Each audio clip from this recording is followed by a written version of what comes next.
speaking. Senator Ayres. Madam Deputy President, I rise to oppose the bill. Senators often talk about democracy in this chamber. What does this institution do? What does it really do to protect and advance Australian democracy? The truth is, from my observation here, not much at all. The truth is that this bill takes Australia backwards towards authoritarianism and backwards towards a diminished democracy. Our democratic institutions are weakened every day by a government that doesn't have a plan for the big issues that face Australia. They only have a plan to undermine democratic accountability, attack freedom of the press, restrict democratic freedoms, attack legitimate protest activity and to threaten their opponents. This bill, the ensuring integrity legislation before us, sits comfortably within the anti-democratic trajectory of the Morrison government. The bill is an affront to democratic values. Democracy is not simply what occurs within this parliament and in election campaigns. Democracy is practiced in communities every day, in organisations like trade unions, in meeting halls and at work. Democracy is also the conviction that giving people a voice and the capacity to exercise collective power makes all Australians stronger. Working people organise into unions to give themselves a stronger voice, to strengthen democracy, to make sure that they are not dominated by their employer, by market forces or by the government. Unions are about giving workers real agency, building a stronger democracy. So why in Australia should democracy be excluded from the workplace? Why is this government so hostile to the institutions that ensure that working people have a real democratic voice in their work and in their industries? Underlying this bill, there is a deep and historic prejudice that working people cannot make decisions for themselves, that they should accept what their masters demand, that they should defer to their betters. It is a prejudice that echoes through the history of Australian conservatism. And the fight back against Australian conservatism and unfettered imperial power of employers and unfair governments has defined the high points of Australia's post-settlement history. Eureka, the shearers' strikes in Burke and Barcaldine, the Great Strike of 1917, the Maritime Dispute of 1998, the great struggles against conscription in World War I and Vietnam, the fights for equal pay for women and Aboriginal Australians, the strikes, pickets and boycotts against apartheid or in support of Indonesian independence, the decision by waterfront workers to boycott pig iron destined for Imperial Japan in defiance of Robert Menzies, the Liberal hero determined to ensure that pig iron made its way to the satanic mills of that hateful fascist regime, invoked the penalty provisions of authoritarian legislation then too. That is all that Liberals know how to do. At the centre of all of this history has been union action, often unlawful, often persecuted and prosecuted by Conservative governments, decided democratically, pursued fearlessly by Australians committed to a better world. The Senate should show leadership here. Demand that the government deal with the real issues in Australian workplaces, falling wages, stalled productivity, kickstart a new era of economic growth based upon cooperation and mutual respect. If passed, this legislation will have a profound effect. It will be felt in the hospitals, schoolrooms, offices and factories where Australians work hard every day. Our workplaces will be haunted by an absence of collective bargaining, the safety improvements that are never fought for, the exploitation that continues unchecked, the workers that are prevented from organising into a union, and the protests against injustice that are silenced. The bill has 4 schedules. Each individual schedule is an extraordinary, authoritarian exercise of legislative power to interfere in the democratic processes of individual worker organisations. Taken together, it is a thuggish display of political brutality by a government that doesn't have an agenda beyond silencing those who disagree with it. In particular, I'm concerned at measures that disqualify union members from holding office. Those over there opposed to regulation in any form on business are all for regulation, penalties and red tape when it comes to unions and community groups, environment groups and anybody except the vested interests that make up their base. The current legislation already provides for an appropriate level of oversight. The regulator does have the capacity to intervene and make applications for serious offences of fraud or dishonesty or criminal breaches of an official's duties. The rest should be left to the democratic judgment of union members. Union members should decide who lead them, who represents them and who will make decisions on their behalf. Nobody, certainly not a hopelessly politicised bureaucracy or a government bent upon unions' destruction, should be able to reach into the affairs of an Australian union and determine the outcome of elections and otherwise democratic processes. This bill goes much further, giving regulators the right to include any offence punishable on conviction by imprisonment for more than 5 years. It is a technical change that means a lot. The proponents of the bill and the quislings from the crossbench who have cravenly come here this week to vote for it say that this bill is about Mr Setka, the secretary of one of the divisions of the CFMMEU. It is not. Like many Australians, I don't believe that Mr Setka is a model of leadership in the modern trade union movement. I supported the decision by the Leader of the Labor Party to make sure that Mr Setka wasn't able to hold himself out as a member of the Labor Party. That sends a crystal clear message of leadership on violence, respect for women and the role of the labour movement in supporting women at work and in the community. But I don't get a say in whether Mr Setka continues to be a branch official of the CFMEU, and nor should I. I am not a member of the Victorian Construction Branch of the CFMEU. The leaders of that union are a matter for the members of that union. This bill will not have the effect of reaching back in time or disqualifying Mr Setka. That is a fig leaf of an argument for some members of the crossbench here today who know that they are doing the wrong thing, and they are punishing the entire union movement for the failures of one man. They have fallen for the argument. It will have the very real effect, though, of making life tougher for ordinary workers who perform both paid and voluntary roles on behalf of their colleagues and organisations, for nurses, for teachers and firefighters. It will tie them up in knots of bureaucracy and red tape. The chilling effect on union action of the fear of future sanctions is going to be profound. Many good people will be excluded from being volunteers or leaders of their unions. I'll give you an example. The Honourable Meredith Bergman, former President of the New South Wales Legislative Council, is an old friend and mentor of mine. She is a great Australian. She is a trailblazer for women's rights, against racism and apartheid, a fighter for progressive values, a union feminist who fought hard for women workers and for women's rights within the labour movement. Before she was a politician, ultimately the president of the nation's oldest parliament, she was an activist and a union leader. She was a ratbag and a radical. She still is. Always prepared to stand up to bullies and for decent progressive values.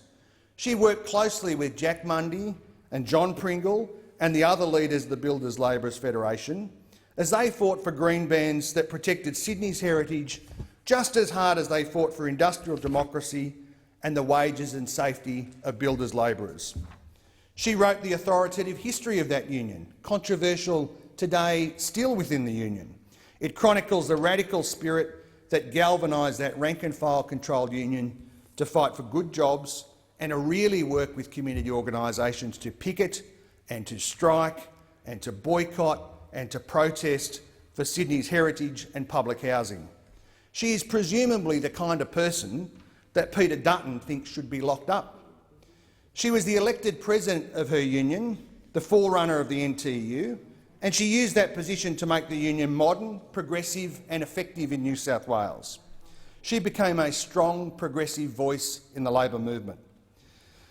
If this bill were the law in the 1980s, Meredith Bergman would not have been able to be elected as an officer of that union, because she had convictions for various demonstration arrests, including a criminal conviction for assaulting police during a particularly chaotic anti-war demonstration against US Vice President Spiro Agnew in 1970, and repeated arrests and convictions for her activism during the protest against the apartheid tour by the racially selected rugby union Springboks. She was right about those issues then. She was right to protest, and her convictions then are a badge of honour now. Quite rightly, those convictions were no barrier to her serving as a Labor member of the New South Wales Legislative Council and ultimately as its president. But if this bill was in place in the 1980s, she would have been barred from being a candidate for election to her own union. Famously, our wartime Prime Minister John Curtin spent time in jail. Fit for service as a member of the nation's oldest parliament, fit to lead the country through the Second World War, but according to Ensuring Integrity, these great Australians not to fit to be branch office holders in their unions. These are a matter for union members to determine. I've fought union elections before. I've fought them in circumstances where I regarded opposing forces within the union as ultra-militant, as leading the union in the wrong direction. I relied upon the good judgment of union members, who, when they cast their ballot in elections operated and supervised by the AEC, always get it right.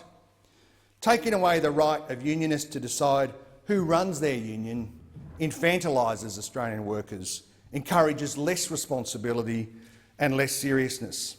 The parliament should trust ordinary Australians to make the right calls in union elections. I'm deeply concerned at the public interest test for amalgamations. This year, 95% of members of the National Union of Workers and United Voice voted to create a new union, the United Workers Union. It's a new union of 150,000 people. It will be a powerful voice for Australian jobs and jobs that Australians can count on. Under Ensuring Integrity, the government, hopelessly politicised government agencies and even employers can use the new legislation to interfere in or to potentially prevent a similar decision by unions to amalgamate. How dare they? What possible basis could there be for any government to intervene or any employer in that democratic decision for workers themselves to shape their own organisations? This is an outrageous, malevolent, deliberate and flagrant breach of freedom of association principles. The government and the crossbench should be condemned for allowing this to happen. The sustained campaign against unions prosecuted by this government is not only an affront to our democratic principles, it is precisely the opposite of what Australia needs. For one thing, it has led to a decline in living standards for Australian workers. Secondly, it has stifled efforts to lift productivity through cooperation. Thirdly, the assault on unions and union membership has further hollowed out our key democratic institutions. In Australia, democracy in the street stops at the office door and at the factory gate. It's a democratic deficit that has driven the hollowing out of vital democratic institutions and traditions usually facilitated and strengthened by union organisation. The consequences are stagnant real wages, falling standards of living, record underemployment, stalled productivity, stagnant economic growth and further damage to our skills and innovation system. Australia needs an expansion of workplace democracy. We need to give people a real say. We need to give them the tools for deliberation and representation and the institutional capacity to shape their working lives. I know this because I've seen it firsthand. I've seen what happens when you give ordinary working people the chance to bargain with their employers as equals. I've seen them solve complex problems and resolve competing interests. I've seen what happens when you give them the chance to discuss workplace, economic, community and political issues with their colleagues. I've seen them weigh up competing views and determine a collective position. I've seen them evaluate whether a particular bargaining claim is correct or too ambitious or is in everybody's interest. I've seen them weigh up the rights and interests of casual workers, permanent workers, apprentices and trainees. I've seen them assess workplace changes proposed by the employer or critically evaluate unfair decisions made by the employer. I've seen them engage with productivity issues, big and small. I've seen them discuss safety at work and put into place democratic structures to make their workplaces safer and to save the lives of their colleagues. I've seen them decide whether to go on strike or to protest or to go to the Industrial Tribunal to seek justice. That is deliberative democracy right there, real democracy, a vital addition to our democratic life that goes well beyond the limitations of the ballot box and the narrow approach to democracy favoured by the show on the other side. I've seen it in the faces of workers being organised for the first time, many from countries where they have been denied their democratic rights. You can see what it means to have power, real power, in their union and in their workplace, to defy the prerogative of management, to shape in some small way the lives of them and their colleagues. Either you believe that working people are capable of democratic responsibility or you do not. That is the essential question that the Senate is being confronted with over the coming days. Denying working people the rights of freedom of association needed to organise a workplace, to be represented in a workplace and to change a workplace, as this bill seeks to do, denies their capacity to shape their own lives. It is surely a foundational belief of our democracy. To my fellow senators, your votes on this bill will be a measure of your commitment to real democratic values. Do your job and reject the bill. Instead, this bill is a thuggish display of government power. This lot always do this when they have the numbers, always moving to intimidate working Australians and their unions to crush any opposition to their agenda. Membership and organisation in an independent union, genuinely controlled by its members, enriches the democratic experience of workers and their families. I will always stand with those workers and their families and their free democratic unions. In a week where one of our major banks is embroiled in a scandal that involves 23 million breaches of money laundering laws, some of it to facilitate child sex exploitation rings run by criminals and deviants in the Philippines, this government is asking the Senate to approve this bill. In the week that it is revealed that a minister in the Morrison government is being investigated by a purpose-built New South Wales Police Task Force around allegations of leaking fraudulent documents to attack an elected official, this government is asking the Senate to approve this bill.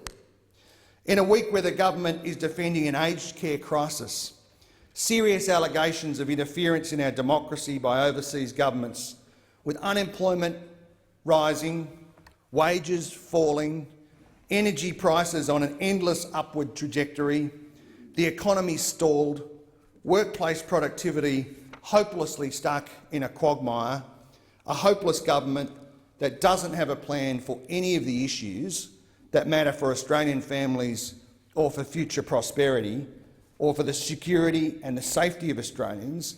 All that this moribund, useless rump of a government has to offer is a tax on unions, Australian unions and Australian workers.